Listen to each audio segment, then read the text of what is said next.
My name is Deneen White, and I am the host of the VIP Ignite Live podcast. Today, I am really excited to introduce you guys to Cassie Gleason. Let me tell you a little bit about Cassie. Cassie was born and raised in Montana. She grew up on a small farm where she had cows, horses, goats, even rabbits. Okay, so she is someone who grew up loving the outdoors. Okay, she camped, she fished, she even shoots bows and guns. Like, how many women do you know that are like, oh my gosh, I shoot bows and guns? Cassie first started her foray into the entertainment industry by singing her own songs. When she was 5, she was a part of her father's rock band. How cool is that?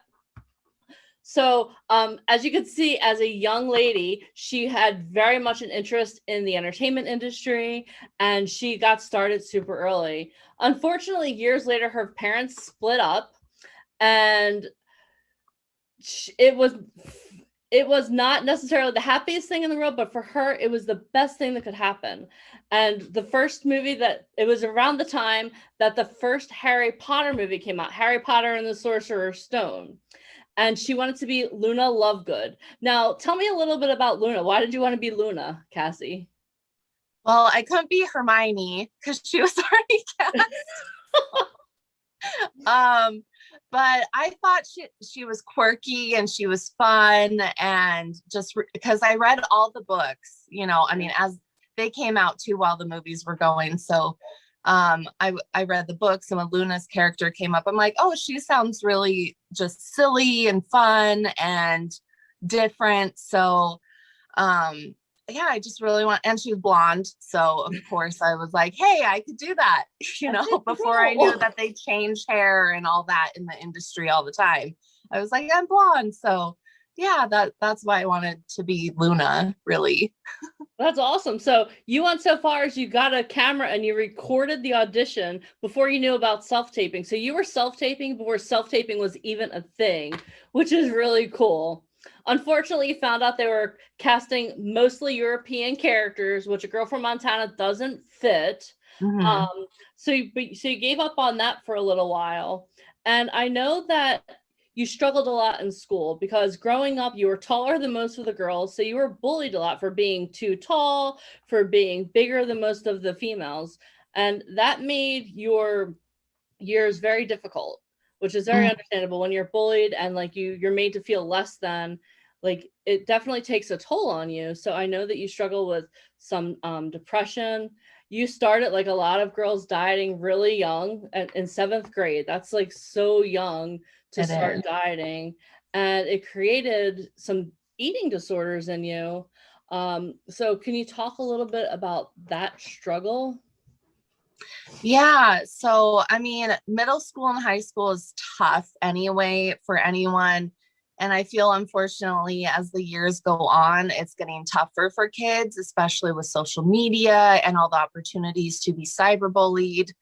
Um, at the time, I didn't get cyberbullied till I was in high school, but I was always different. I was built, wider, taller. My hips were bigger, my calves, I'm just built on a larger scale. And I always thought that it had to do with my weight, not necessarily my bone structure or any other genetics that I had. At the time, I didn't know that a lot of it was hormonal. So that played into a factor too. I mean, it still does. It's something that I'm always having to combat in my life. But at the time, yeah, it was really hard. And I feel like a lot of people have these bullying stories, but I didn't really fit in with other girls. And I was kind of girly, but I was tomboy. My style was different. Yeah. I just never really fit into the Montana mold. I wasn't really a country girl, so, and I was a giant. I was 6 feet tall. No other girl was really that tall at the time. Couple girls sprouted up in high school close to me, but I was just really tall. And a lot of people did make fun of me for being tall and having weight issues. And I remember even one of my teachers sent me to the counselor's office because she was having an issue with how I looked. And at that point, that was a really bad depression year because of the fact that even a teacher, so, and then I had to deal with the counselor and my mom. And then it was, well, maybe you should put her on a diet. And then I was obsessed with dieting up until I think I was 25.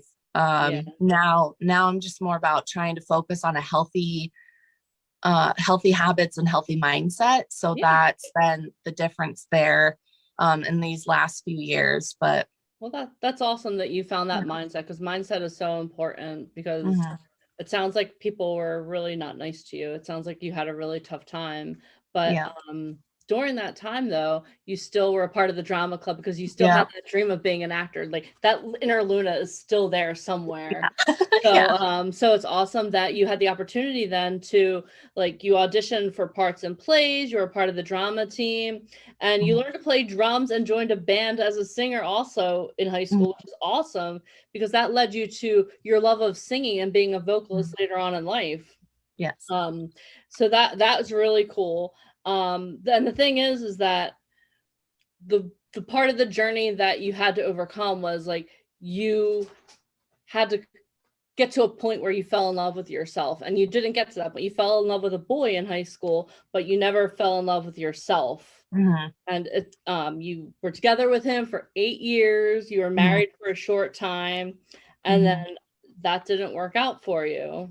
Right. But you still kept persisting. You didn't let that obstacle get in your way. You still kept going, and you auditioned for America's Next Top Model in 2008, which is really cool.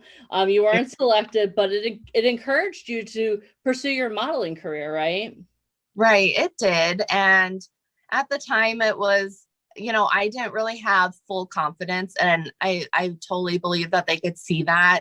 And I was still plus size, which was very new to the industry still at the time. I think the season prior, Whitney, she was the first plus size to actually win America's Next Top Model. So I was going into the next cycle, or trying to, and it was a really, really interesting process. It was my first time really going through, having to show how you can catwalk, and they made us do all those things. I had to try and bring a headshot. And at that time I had really no photos. I had a couple of my senior photos for headshots. And then I was taking ones with the roses. No, I didn't do that. I did have a sunflower though, because it was in a field. So I guess there was a flower involved. But yeah, so I had no idea really what I was doing. I came with extra photos of ones that I took with my camera, swimsuit ones, things I thought they were looking for. Which wasn't really me as well. So I wasn't representing even myself. I was like, this is what they want. So I wasn't showing them Cassie. And it was in our mall, which it doesn't even exist anymore. We don't even have a mall now. But the mall was kind of run down anyway. So it was in the old Vanity, the clothing store Vanity.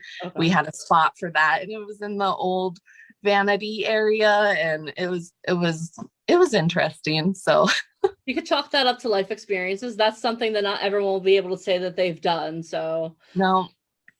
So after that, you decided to go to college. You received your business degree because nothing else really piqued your interest. You had worked at different jobs, like at a party and event store, airline, retail stores.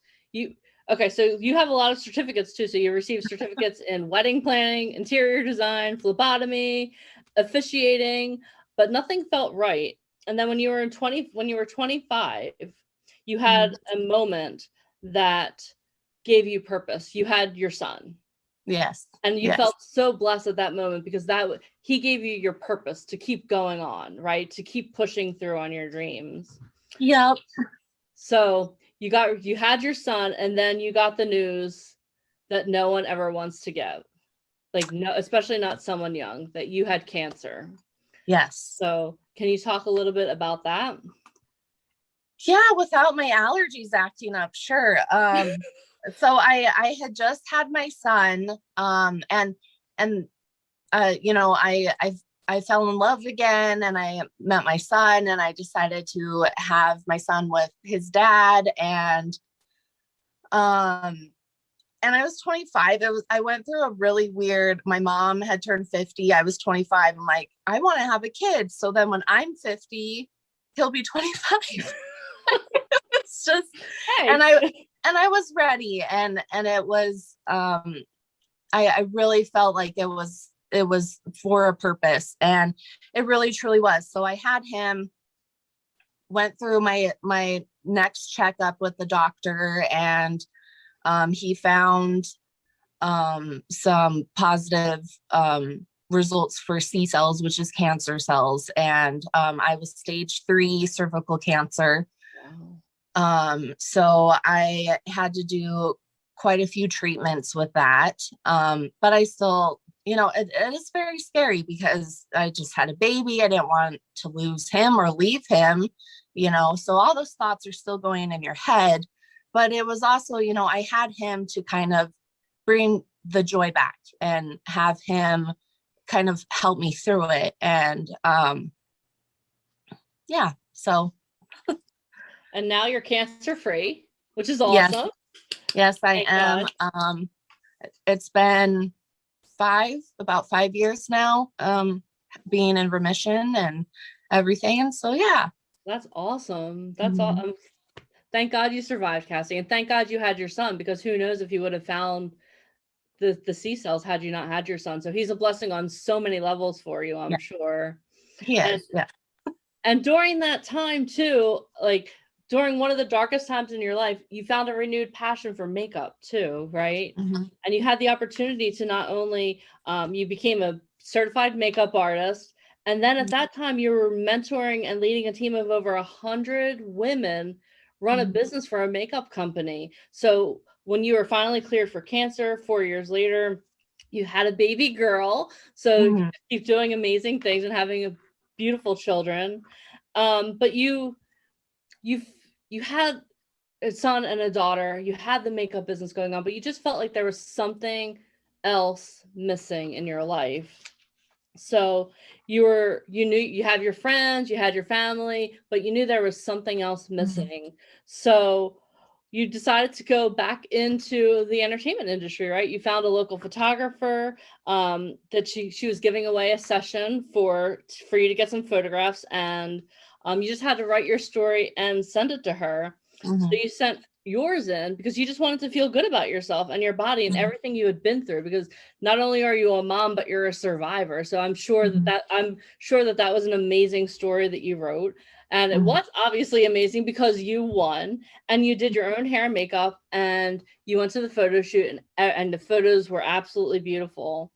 Not only that, you were able to inspire women just by your story and by your photos and just by everything you had overcome. So that is amazing.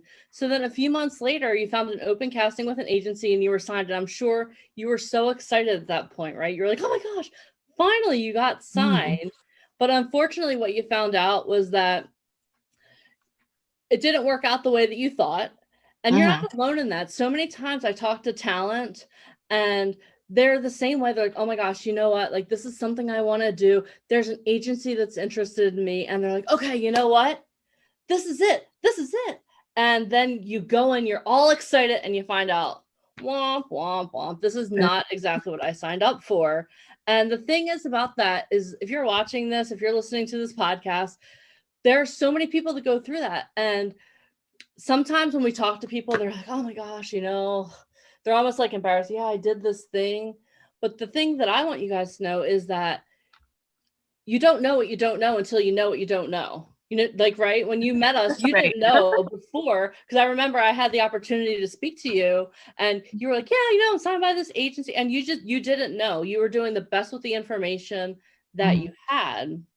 But then everything changed. You started working with us. You and I did an audition. And since then, so many amazing things have happened for you.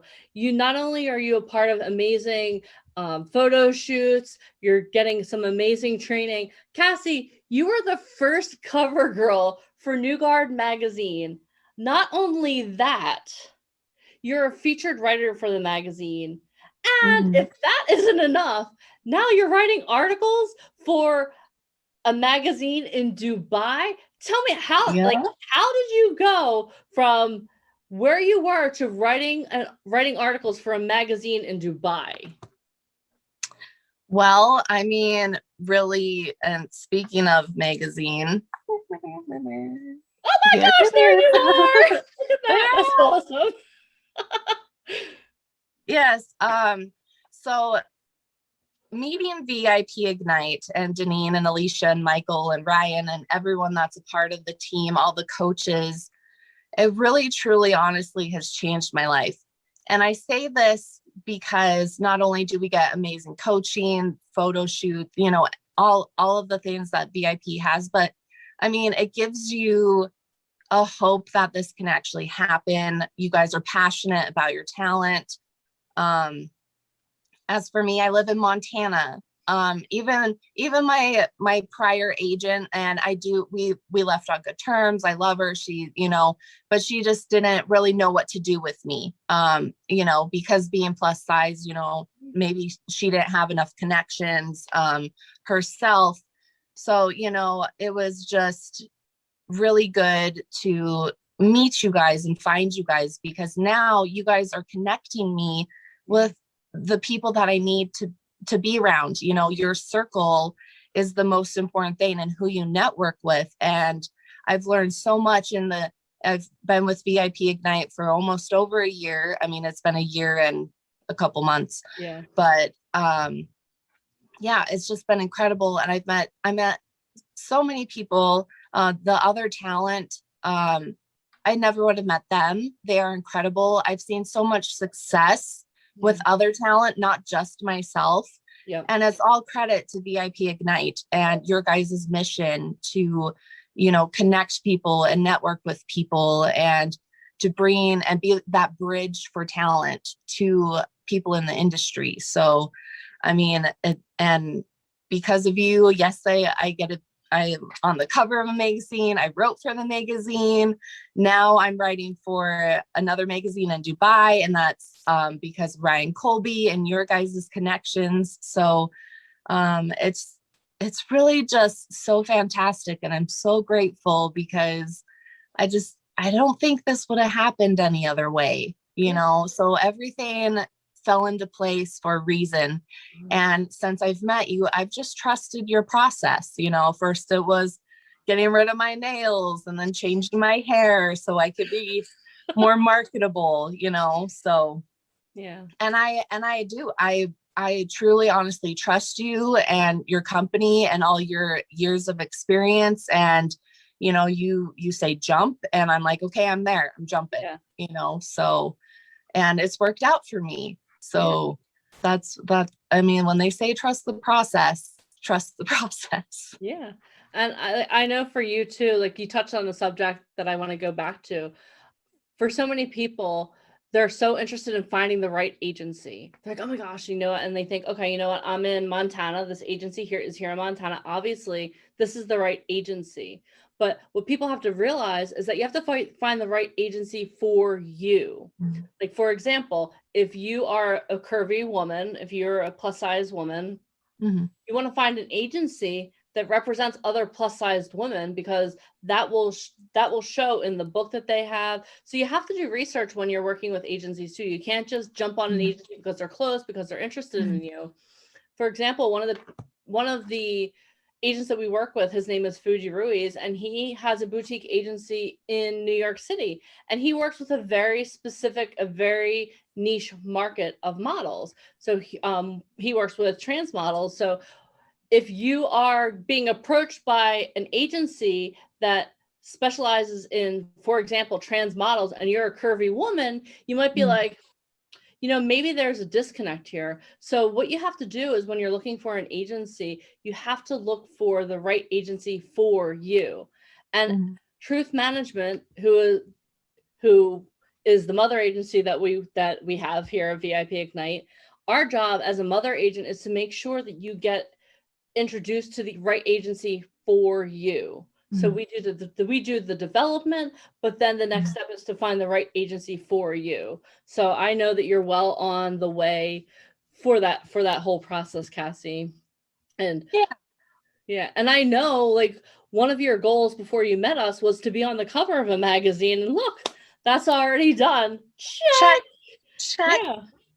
Yeah, and also before you met us, one of the things that you felt was holding you back, one of the obstacles you felt was your location, right? So how has working with us like helped you kind of break down that wall? Well, I mean, you guys do a lot of the trainings on Zoom, and you have virtual events and seminars and intensives. And because of those, I now get to meet people all over. I mean, I've met people that are in Greece and Paris and Turkey. I've met agents over there. I've met talent from all over. I've met agents and casting directors, vocalists, everything you can think of, I've met because of VIP and these virtual Zooms and all the training. And it's really developed me and prepared me to meet these people. And, I now have more of the confidence to do this. And I'm gaining more and more confidence each and every session, each and every time I show up. And that's the most important thing, is keep showing up. And everybody starts somewhere. So if you start and you just listen at first, then maybe say hello the next time, and then maybe make a sentence, and, just keep progressing, and don't be too hard on yourself, and give yourself grace, because everyone's learning and growing, and nobody is perfect in this world by far. So. Yeah. And before you met us also, you were putting yourself up on websites and all of that. That obviously didn't work out so well for you, but so many talent think that. They think that's the way. They think if they put their photos up on a website, then someone's going to magically be scrolling through and go, oh, you, I want you. But that doesn't work. So I'm glad that we've helped you overcome that. So yes, and it really, if you are on certain websites, if you Google yourself, you will show up. And it's almost, I think, a turnoff for casting directors to see, oh, she's on this website, she's on several websites. So what is she doing? Yeah, and it kind of, it shows, you are a bit naive to the industry, and maybe that could be a turnoff for a casting director. So, do your research and be very mindful of where and what you're putting out there. I Google myself constantly, and I am always like, nope, I don't like that. That was 6 years ago. What is that doing up on here? So I'll delete it. Yeah, that's awesome. Yeah. So you mentioned that you've attended a lot of different virtual events with VIP Ignite. One of the people that we work with is Mark Schoenfeld. If you guys don't know him, he is known as the pitch man of Hollywood.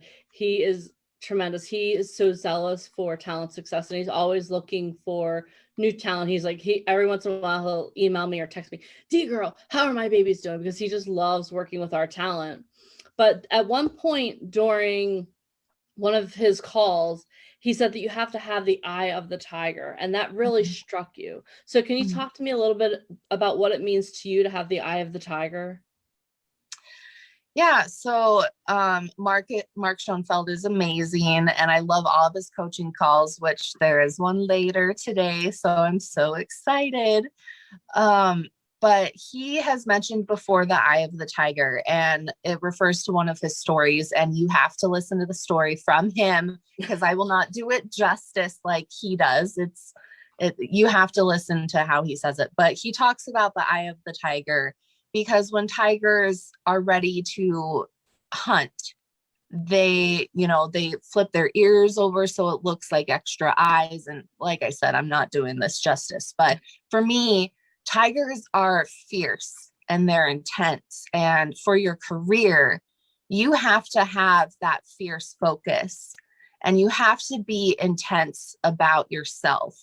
And, nobody is ever going to just really give it to you. You have to be intense for your dreams and focused for your dreams. So to me, that was really important. And I think about it all the time, because, I will check myself. I'm like, are you being a tiger today?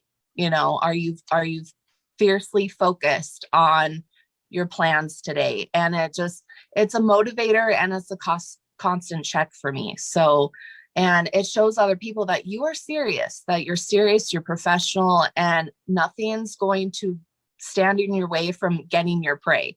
And tigers, they will wait for the opportune moment to pounce. They don't just, oh, I see someone, I see my bunny rabbit or whatever they're hunting. Oh, I'm just going to just go after it. They wait till maybe that rabbit isn't really looking, and then they surprise attack them, or, so tigers are just, they're fierce. I wouldn't be wanting to see a tiger face to face. So, and it's not an intimidating tactic that you need to have as a talent. You don't want to be like, oh, I'm so fierce, I'm gonna get a tiger. Me now. It's that certain passion, that fire, that fierce focus of a tiger. Not I'm gonna kill you. Yeah. There's a difference between being fierce and ferocious. You're talking about being fierce, like being full on all in. Right. So since you mentioned how tigers have a plan, like tell me what your plan is. Like I know that it's definitely evolved. So how are you being a tiger right now, Cassie? Tell me some of your plans. Well, right now I am fiercely focused on Phoenix. I will be going to Phoenix for the VIP Ignite Phoenix photo shoot. So right now I am organizing my clothing. I'm trying to meet the mood boards. I'm also practicing my monologues again, because there will be agents and, just even preparing my monologues for VIP Ignite just proves that I am improving and that I am focused and serious. And I'm even practicing some songs just in case, because you never know if you might have to sing in a movie. So I'm always doing vocal training and keeping that warmed up. I'm tweaking my resume just to give it that extra little update and flair to it. And then I always practice my poses every day. It's just something that I've done since joining VIP Ignite. I'm constantly looking at myself in the mirror, seeing my angles, turning, looking, how does this face look? Can I make a weird no? I'm always trying new things with myself and my body. And I've been keeping my body. Right now I'm starting to cut out a lot of the stuff so that I'm not so bloated, or so I'm really mindful of my body right now. I've been exercising, but I've also been doing the American Cancer Society is doing kind of challenges every month. So I'm doing my normal exercises, but I'm also doing an added mile so I can meet the 30-mile goal. It's 30 miles this month. So, and they do it next month too, but it's for the summer, I think. So I'm doing my 30 extra miles this month. Awesome. For that. And because I am a survivor, so I'm very passionate about it. And I'm really working on, my mindset and my self-talk, and that's all part of it too. It's not just, oh, I gotta get my headshots and my resumes. You have to focus on your mindset and your self-talk, and really pumping yourself up. So that's why I'm focused at the moment. In a bigger goal, I am trying to focus and start getting things ready, so I can maybe do 6 to 8 weeks in LA. Nice. And go and stay there and really hit the castings and really hit auditions. And it was actually suggested by Ryan Colby, because I am, in Montana, not to like uproot my family and just move there, because I have my kids, and everything. So I'm focusing on getting in that 6 to 8 weeks, so then I can really just hit that audition cycle and, see what I can do there. So it's a process, and I'm trusting it. And I trust your advice and Ryan's advice and Alicia and Michael and Denine's, and, do one thing every day for your career that your future self will be thankful for. You guys say it all the time. Yeah. So, even if it's just, you could get vocal warm-ups in that day, but you can't do a whole song, or you can't work on, do, memorize 2 lines of your monologue, not the full thing, whatever you can do, just try and do something for it every day. That's awesome. Yeah. So I know something that you've struggled with too is balancing friends and family and your career. So can you talk a little bit about how you're working on that? Because I know that there are going to be a lot of women listening are like, you know what, it sounds great, but how am I supposed to do this? I'm a mom, I have family, I have friends. How are you balancing all of those things, Cassie? Oh, it's a juggle. But recently I read an article, and I apologize for not remembering who wrote it or said it, but as you're juggling, there are some of the balls that are glass, and there are some balls that are plastic, and it's not just all one type. So you don't have all the balls in the air that are family that are glass and plastic. They actually are a mixture of both. Mm-hmm. So some of the family balls that are plastic can be dropped. Mm-hmm. You don't want to drop the glass ones. So it's just prioritizing what you're juggling. So, with my family, especially having to do my son, he did a full year in remote learning online. So that sounds like fun. It really was. And, I am so grateful for teachers. They have amazing hearts, because it is not easy. And this year was not easy for teachers. It was not easy for the kids. So I just worked it all in. If he had a break, then I had time to get something done for my career. To exercise, or, so I just had to look at my schedule and try and work it out and figure it all out. And sometimes I was going to bed late. I'm not really an up and early morning person. I will say that. I'm more of a night owl, so I am more productive at night. But I will get up if it's very important. I've had to be up at 5:30 a.m. to talk to the editor over in Dubai because of the time differences. Yeah. So, I am very willing to, put in the work and make adjustments in my schedule. If I have to be up at 5:30 a.m., I'm up at 5:30 a.m. It's my passion. It's my job and this is for my family. So, it's just really figuring it out for yourself.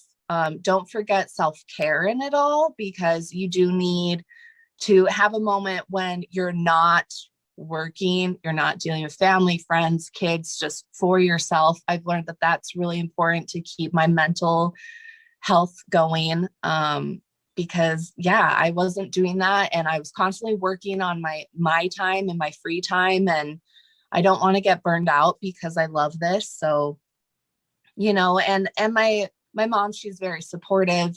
She'll come and watch the kids. Sometimes they're still in the background running around and screaming. And, I try to stay on mute if I'm on a Zoom call as much as I can, because you never know with my two.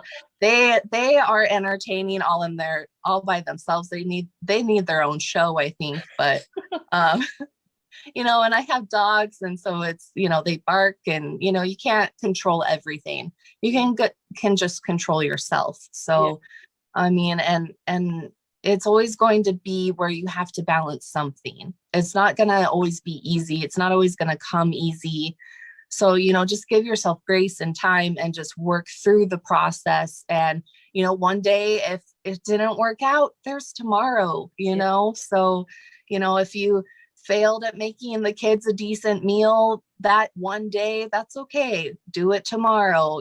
Sometimes I've done that where I'm like, you're eating corn dogs. They're probably like, yes, they're probably so excited. Yeah, or breakfast for dinner. So. That's my favorite trick. Let's have French toast.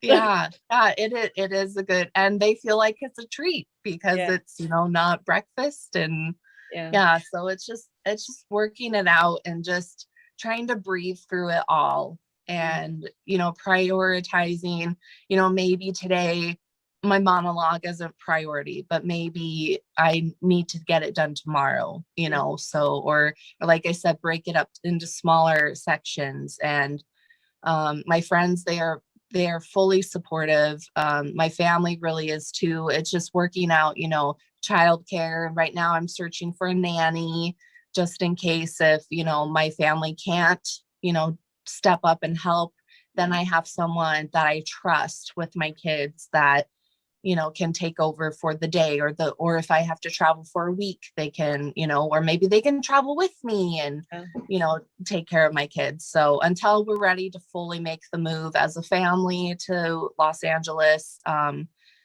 it's just what I have to do. And thankfully everyone's kind of seeing the success of it all. It might be hard at first because people are like, the proof is in the pudding, I'm not seeing, but it's very rare stars are made overnight. I mean, you are a star, but that you actually get as a star in the industry. It's not just done right away. So your family, they will come around. Your friends, they will come around.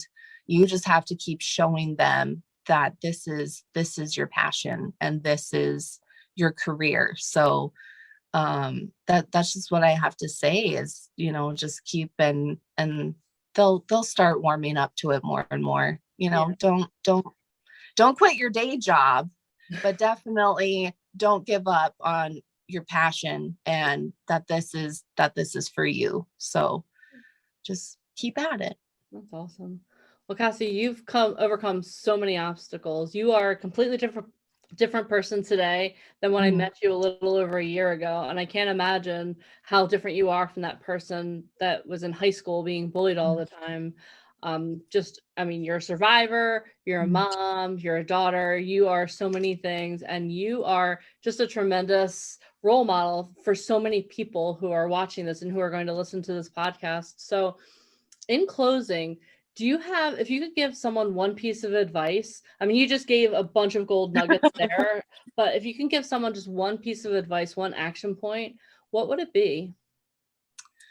I would have to say, believe in yourself. And one of our coaches, he said to live for the audience of one. And I'm not saying neglect your family or your friends, but all in all, when, it's at the end, not to be a little bit, depressing here or sad, but, we have to, and I think that is what probably made me want this industry more, is seeing my grandma and her passing and the things that she said at the very end and her regrets. And I just don't want to have any regrets. And I want to live for the audience of one and to know that, that is my happiness. And, in my previous years of my life, and, I did everything safe. I got my business degree. I tried that, but I wasn't happy. And I knew it wasn't what I was meant for. And, I'm not saying that, I am a very successful business entrepreneur. I've learned that through that process, but it wasn't my complete happiness. So I just, live for the audience of one, find your happiness, find your joy, and don't feel guilty about it. I learned that from Antoinette Stratton. Guilt cannot be found in the light. So if you're constantly seeking the light and seeking joy, you cannot be guilty about it. Yeah. So, yeah. That's awesome.